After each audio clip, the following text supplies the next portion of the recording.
Hello world, this is Random Fix. In this video today, I'm going to show you my Nissan drive cycle procedure.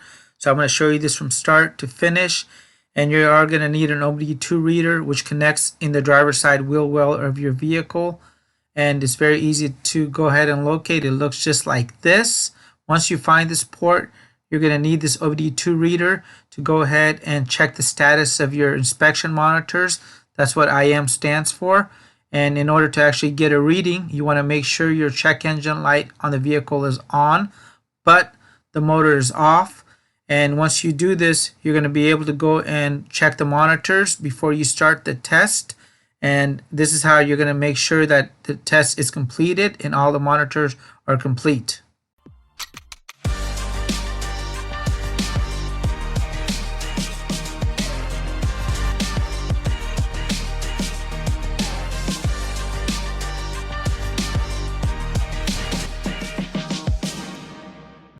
Hello world, this is Random Fix, and in this video today we're going to be discussing the Nissan 9-step drive cycle for your 1996 and newer Nissan. So I'm going to show you how to get the inspection monitors on your Nissan ready from start to finish. And if you need additional help, please don't hesitate to check out the playlist here titled Tips to Pass an Emissions Test. And on this playlist you'll find the actual drive cycle in action here, where I actually walk you through this, as well as if you need to understand exactly what the drive cycles are, check out the short video titled What to Do to Smog a Car, and you'll find video links in the description box below as well. So this is my 9-step Nissan drive cycle procedure. Some people call the drive cycle a trace, whatever you want to call it. I'm going to show you guys how to get this done now. And before we actually begin the drive cycle, it helps to understand some basic vocabulary so you can better understand the tests. And when you're doing this test, make sure you do this in a safe area. You want to find a nice open road, and preferably where there's not a lot of traffic. And as far as vocabulary goes, OBD2, if I use this word during the video here, basically stands for Onboard Diagnostics Type 2. And this started in 1996.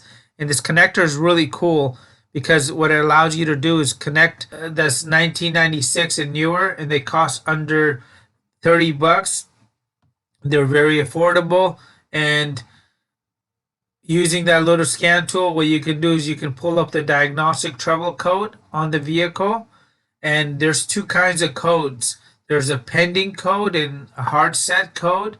And a hard set code is one that the vehicle has detected the issue, it's verified it, and it's triggered your check engine light, versus a pending code, which is basically an alert that the computer knows that there's something happening, but it needs more information, yet it has not triggered your check engine light.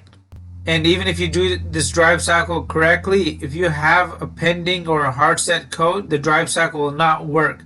So you want to make sure you fix any issues that can keep your Nissan from engaging in the drive cycle monitor test. An MIL is a malfunction indicator light, aka the check engine light, the service engine light, service engine soon light.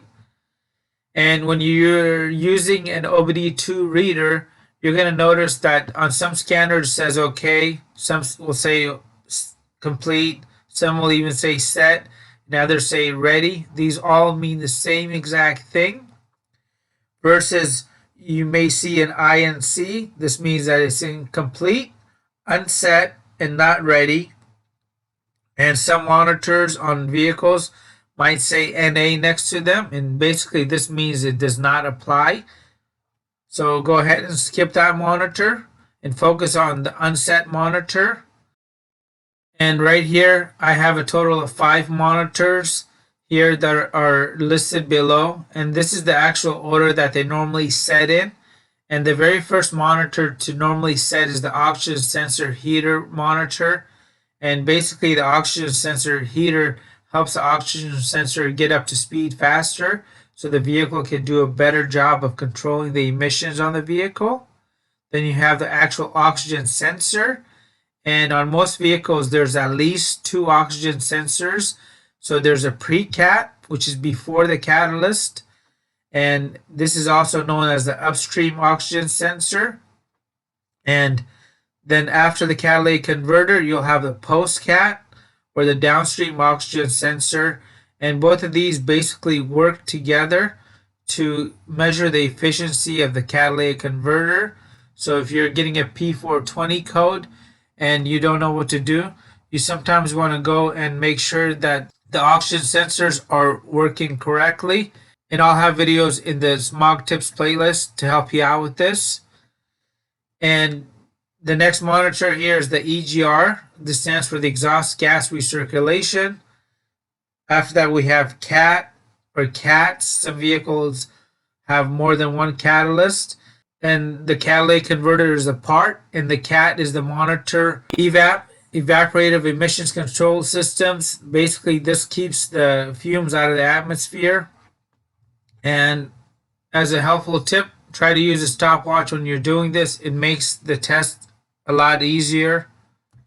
And here's some technical parameters for the Nissans. So most of the time, this drive cycle procedure is going to get ready by itself. However, as your vehicle ages and it's got a lot of miles, you're really going to have to step it up and do this drive cycle down to the T. So some things you want to ensure again, you want to make sure your check engine light is on, there's no pending codes, that the gas level is going to be between 15 to 85%. I strongly recommend 75% and park on a level surface when you're parking the vehicle overnight.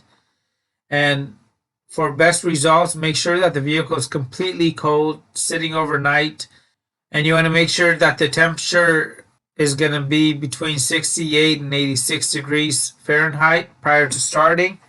And the night before you conduct your test, lock your doors and keep the keys away from the vehicle. So here's the actual drive cycle. Step 1, start your vehicle and let it idle until the engine temperature reaches at least 160 degrees. So the key word here is at least. So go ahead and let the vehicle run for about 5 to 10 minutes to make sure it's at operating temperature. And using a timer, idle the vehicle for an additional 90 seconds. So you're better off doing this 5 or 10 seconds over than not doing it long enough. And step 3, you want to begin the drive. So you want to accelerate to 56 miles an hour in drive, and make sure if your vehicle has a power mode or anything like that, that you're in standard power mode. And if you're having manual transmission, make sure you're in the highest gear possible. And you want to do this kind of at a brisk pace. So you don't want to get to 56 miles an hour if it takes you 30 or 40 seconds. You want to get there pretty quick. And once you reach 56 miles an hour, you want to go ahead and release your foot off the gas pedal and let it coast for 10 seconds. And then again, you want to go and accelerate to 56 miles an hour again and maintain that speed for at least 10 minutes. And while you're doing this, you want to make sure that your speed is constant and steady. Do not use cruise control. Do not turn the AC on. Do not put any additional load on the vehicle. So if your headlights were off in the very beginning, keep them off during this part of this test and keep everything the same. Step 5, now you want to go ahead and let your foot off the gas pedal again, and you want to coast all the way down to under 15 miles an hour. Make sure you do not touch the brake, do not shift gears, just keep the foot off the gas and under 15 miles an hour. And once you're under 15 miles an hour, what you want to do is you want to accelerate to 25 miles an hour in 10 seconds. And you want to hold 25 miles an hour for 20 seconds at least. And make sure you keep this speed very consistent. And you want to go ahead and repeat step 5 and 6 a total of 8 times for this step 7 to work. So you're going to go ahead and go under 15 miles an hour, go to 25 miles an hour, go under, and you're going to do this a total of 8 times. Step 8, you want to go ahead and let your foot off the gas pedal again when you're at 25 miles an hour. Get down to under 15 miles an hour. And then now you want to drive for 13 minutes at speeds between 15 and 35 miles an hour. And the very last step here is you're going to go and accelerate to 56 miles an hour here. And you want to maintain this speed for at least a total of 6 minutes. So make sure you find yourself that nice open country road to do this on. And if you did all the 9 steps here correctly and everything went well, you may have to do this twice depending on the age and condition of your vehicle. And after step 9 has been completed, turn the vehicle off, lock it up, come back after a few hours, and use an OBD2 reader to check the monitors. And when you get back from your test drive, you want to scan it. And if everything is done, it'll say 0 codes incomplete, 7 that are complete, and 4 that don't apply, and 0 codes found. And this is a 100% chance that you're going to go ahead and pass your emissions tests as long as you haven't altered anything on your vehicle and your vehicle passes the visual inspection as well, which I'll cover a little bit later. And you want to make sure all the monitors are ready.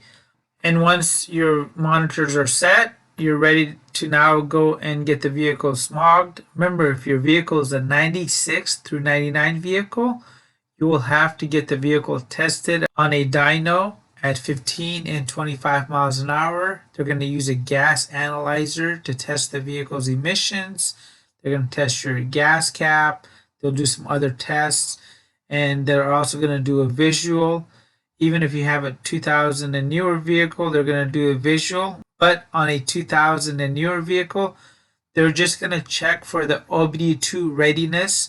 So they're going to plug in their OBD2 reader into the vehicle from the state and check the monitors. Remember, the visual inspection consists of checking for altered parts like cold air intakes, throttle spacers, cracked vacuum hoses, missing catalytic converters. They're going to do a visual smoke test to make sure that you don't have clouds of smoke coming out the tailpipe. And as of the end of 2020, this is the current rules here for California. And California happens to be one of the stricter states.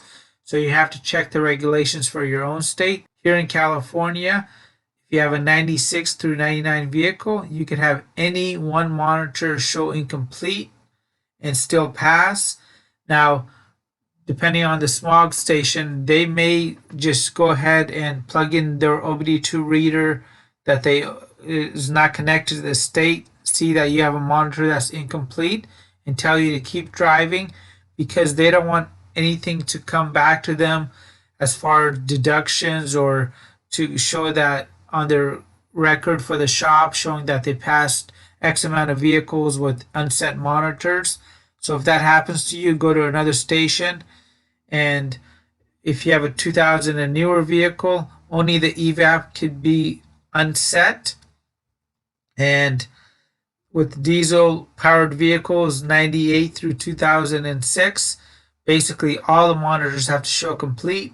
On newer diesel vehicles 2007 and newer, you can have any 2 monitors show incomplete.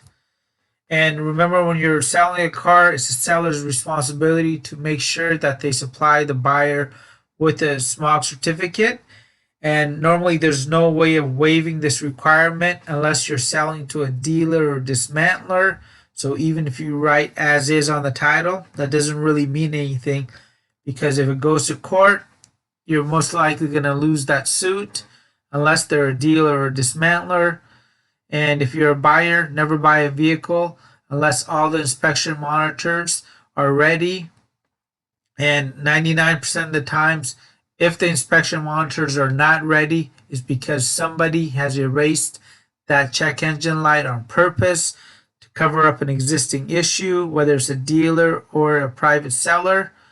And 1% of the time is caused by a weak or faulty battery, and if this is the case, you still have to find out why that battery is dying, because you could have a potential short, you could have an alternator, and when there's a bad battery in a vehicle, all kinds of funny things start happening, from smog emissions monitors not getting ready to transmissions acting up, and it's a big list of potential issues. And if you have a Nissan vehicle, I'm going to show you guys the configuration on a typical 4-cylinder vehicle here. And on a typical 4-cylinder vehicle, you have 2 oxygen sensors and 1 catalytic converter. So here's the vehicle here. This is the engine. And as the exhaust makes it out the engine block through the headers, downpipe, and it will go past this upstream oxygen sensor, which is known as the pre-cat oxygen sensor. And then the exhaust will go through the catalytic converter here. Then the downstream or post-cat oxygen sensor will go ahead and get a reading. And the way the computer is able to verify the efficiency of the catalytic converter here is by taking this reading and this reading and comparing them based on the parameters of what the vehicle manufacturer has set up to verify that this in fact is working correctly. And after the emissions pass the downstream oxygen sensor, it goes through a little resonator here, down through the tailpipe, through the muffler, and out to the atmosphere. And here on a 6-cylinder or 8-cylinder Nissan vehicle, I'm going to show you guys a couple of diagrams down here. On these, you can have 3 or 4 oxygen sensors depending on the setup, and 1 or 2 catalytic converters. So if we look at this diagram right here, this is a V6 motor. So it has a total of 6 cylinders, 3 on one side, 3 on the other side, thus making it a V6 motor. And whatever side cylinder number 1 is located on, that's called bank 1. So if you're dealing with an emissions issue and it tells you that sensor 1 on bank 2 is bad or acting up, you can look at the opposite side of cylinder 1 and know that it's the opposite side. This sensor right here that may potentially need to get replaced. So we have 1, 2, 3 oxygen sensors on this vehicle and 1 catalytic converter. And this too is a V6 motor. The only difference is the cylinder number 1 is located on the lower side here, and this is bank 1, and now this is bank 2. And here on this setup here, this is a V6 motor, and we have a total of 6 cylinders again, 3 on one side, 3 on the other side. But now we have 1, 2, 3, 4 oxygen sensors and 1, 2 catalytic converters. And if it was a V8, it would just have an extra cylinder on each side. And here's my top 8 tips to pass an emissions test. The very first one is going to be, make sure that you smog right the very first time. So if you know your vehicle has an issue, you want to make sure to get that issue fixed before you try to go and smog the vehicle.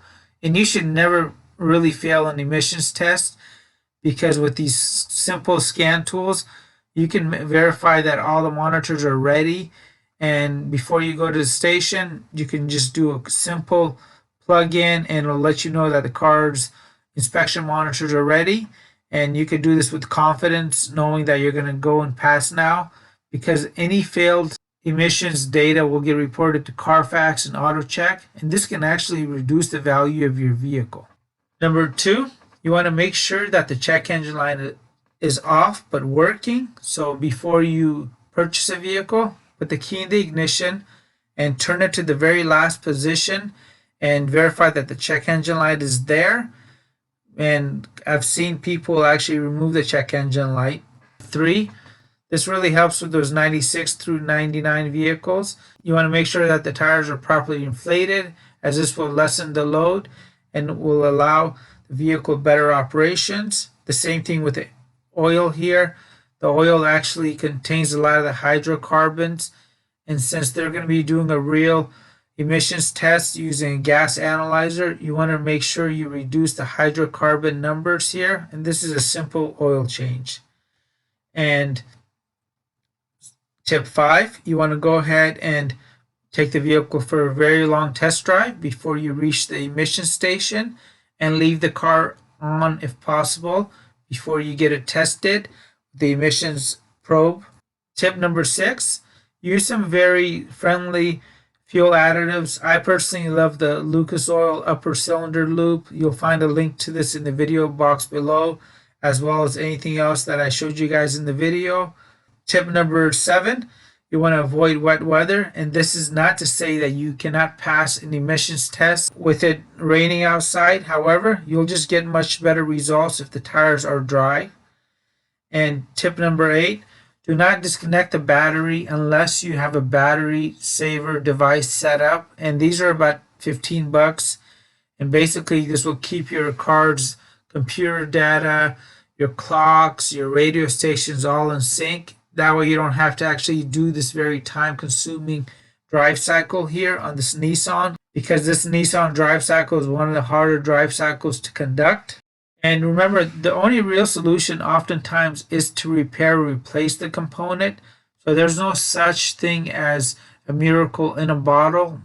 But if you're looking for a quick fix for your catalytic converter, just because maybe you don't have the time or money to go and have that issue fixed, I have a couple of videos down in the video box below that cover such products, and I'll give you guys my honest and truthful review of them and some preventative tips here. I love doing everything myself, so if you can try doing some of the simpler repairs yourself, like the engine oil changes, transmission fluids, differentials, changing the filters, the engine air filter, the cabin air filter, the fuel filter, if you clean your throttle body, change the wipers, and do the brakes on your own vehicle.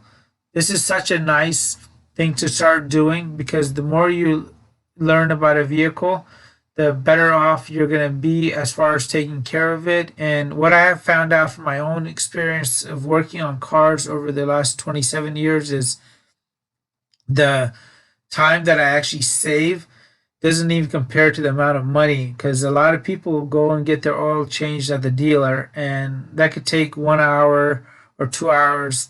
Most of the times I'm able to change the oil on my vehicle in under 15 minutes. So not only did I save between 60 to 80 bucks, but I saved myself at least 45 minutes of not having to wait around, and I got it done, and I can go move on with my life. And if you guys found this video to be helpful, please comment down below, because I would love to hear your feedback and comments. And if you happen to own an Infiniti vehicle, check out the link for Infiniti, because it is a little bit different. So I want to include that in the video box down below as well. Thank you again so much for checking out the video. And if you guys are new to the channel, consider hitting that subscribe button right here and smashing on that notification button, so anytime I post videos that you guys will get notified. Thanks again.